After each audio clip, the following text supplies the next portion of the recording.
pressing ever onward with my retro reviews. Or reviews of movies that are fairly new that Matt hasn't seen. Well, here we are.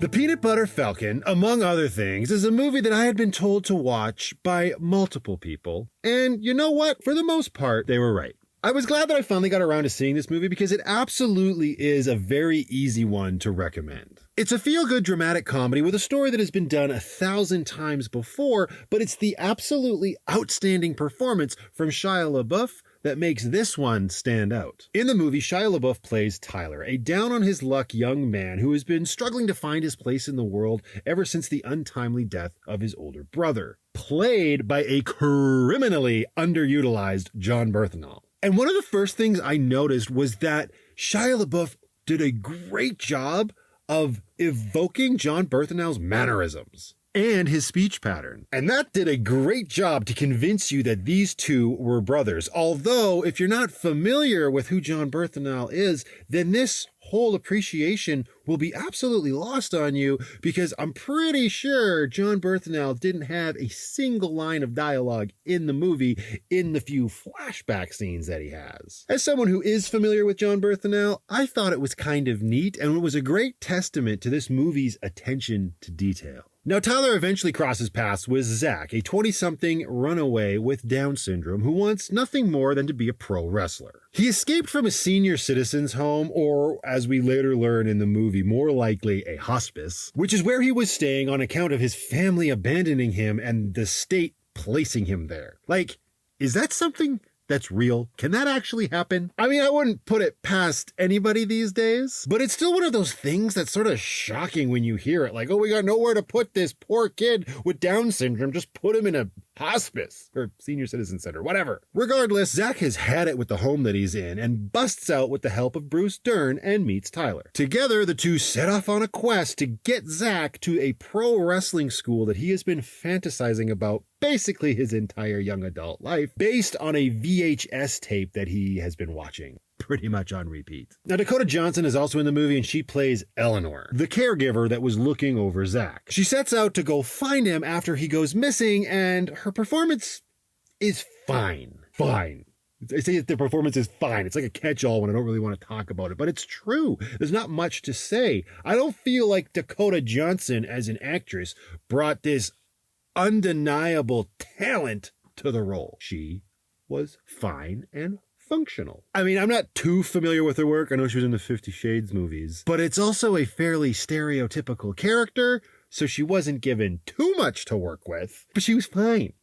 I'm sticking with that. Like I said before, the standout here is Shia Labeouf. His performance is just real. Nothing about it comes across as put on or bolstered up. He plays the role as a complete average Joe, and that's what makes it stand out. There's this one scene in the movie in a convenience store where Tyler and Eleanor meet, and the way the scene had been playing out, it's kind of like Tyler flipped a switch when she walks in, and he just turns into this like smarmy ladies man. But he's this southern guy with this beat up baseball cap, and he's sweaty and dirty and grubby, but he's still got this charm, and it's just the way that he talks to her and almost talks over her, not quite, not in a rude way, but just it feels very organic the way they have this little back and forth banter. That was a really good example of the performance that Shia does in this movie. A very, very easy example, as there's much more in the movie that I'm not going to spoil. But looking at that scene is a great way to get an idea of what you're in for. Now, sure, his character and the movie as a whole are absolutely filled with conveniences to just help move the plot along, but none of those like easy conveniences are reflected in his performance. It really didn't surprise me though. I've always thought he was a really good actor that just happened to get sucked up by a whole bunch of blockbuster nonsense for far too long. Now, the movie draws some huge inspiration from Mark Twain's characters of Tom Sawyer and Huck Finn, with Tyler and Zach both being absolutely interchangeable for either one of them. And the other parallels are obvious too. It's set in the South. They are both lost souls that end up teaching each other something that they may or may not have known that they each needed. And heck, they even build a raft. For me, it didn't come across contrived or rip-offish at all. It actually came across as a very nice modern-day homage, as someone who was a really big fan of those books when I was younger. Even the music in this movie is reminiscent of the era that Mark Twain's stories were set in. And it all fits really well. It's that southern sort of twangy jingle jangle. It just fits. I also enjoy stories that pair a, let's say, handicapped individual with someone who's not. Much like Rain Man. You know if the actors are decent, then the chemistry is going to be great. And much like Tom Cruise and Dustin Hoffman before, these two are a real treat to watch. Now, the movie isn't perfect, though. It introduces these villains near the beginning of the movie as part of Tyler's story, and then completely forgets about them until it is absolutely necessary to affect and move that plot along again. And I had actually forgotten they even existed. So when they show up again at the end of like the second act, it caught me completely off guard as I thought we had wrapped that part of the story up. I thought it was fine the way it was. It was just a way to get Tyler on the road. Now, by the end, they do play into the plot a little bit more, but I think if they had spent a few more scenes, like 1 or 2 more scenes, fleshing out the characters of those villains, it would have helped make their inclusion in the overall plot feel more organic. The way it is, it just feels very shoehorned in. I also was not a fan of the romantic relationship that was presented for Tyler and Eleanor. Like, I get it.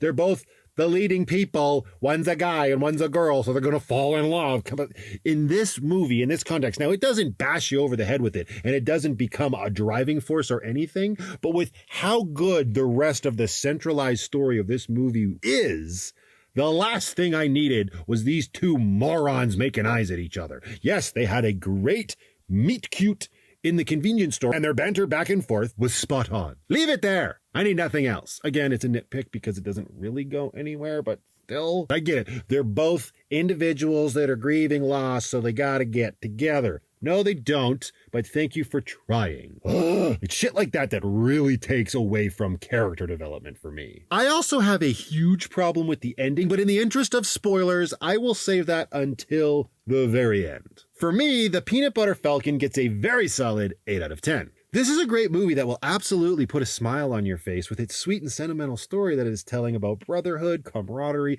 masculinity, and the cold, hard truth about how some of us treat those that are less fortunate than us in a completely different way when we really probably shouldn't. Okay, so I do have to talk about this ending, so spoilers if you haven't seen the Peanut Butter Falcon, although it doesn't really affect anything in the movie, but you've been warned. This is a spoiler. I'm going to talk about the ending. The ending sucked. It really bothered me.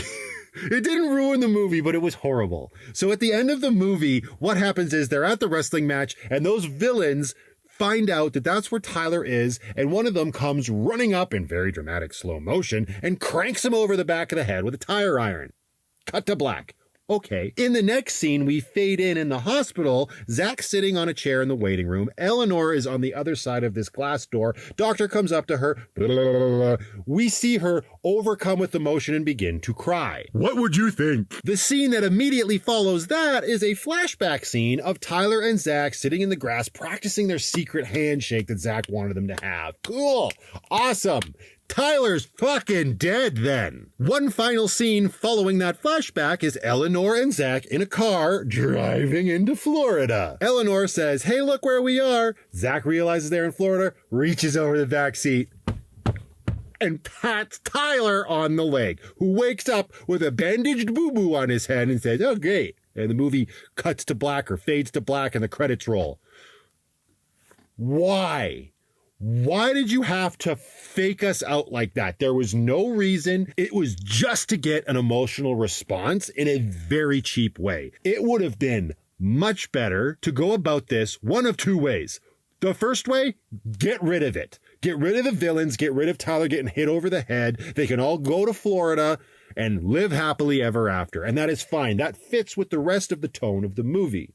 The second way you end it is you just leave Tyler dead. That's fine. It's impactful. It generates that emotional response that the filmmakers were probably trying to get. But don't cheap out. Leave him dead. He was a lost soul. If you're going to have these villains from his part of the story, kill him. That's punishment for what he did, because it was kind of earned, and these were bad people. That's great. He can die from nothing that has to do with the rest of the plot. And he would have helped this young man with Down syndrome. He also helped Eleanor learn to open up again after her husband died. Yeah, she said she's a widower, right? And, he had helped these two sort of find their way in the world. And he had taught Eleanor to treat Zach in a different way and not just as a statistic. That's it. The ending sucked. Don't have fake bullshit endings like that. Anyway, how about you guys? Have you seen the Peanut Butter Falcon? As much as I hate that ending, it is literally like a minute long and it doesn't ruin the rest of the movie. That's how disconnected it is. Let me know your thoughts of the movie in the comments below because I'm super curious, and especially about that ending. Let me know what you thought about that. And in the interest of these retro reviews, if there is a movie that you would like me to talk about, please leave that in the comments below as well, and I will do my best to make it the next retro review. All right, guys, I'll see you in the next one.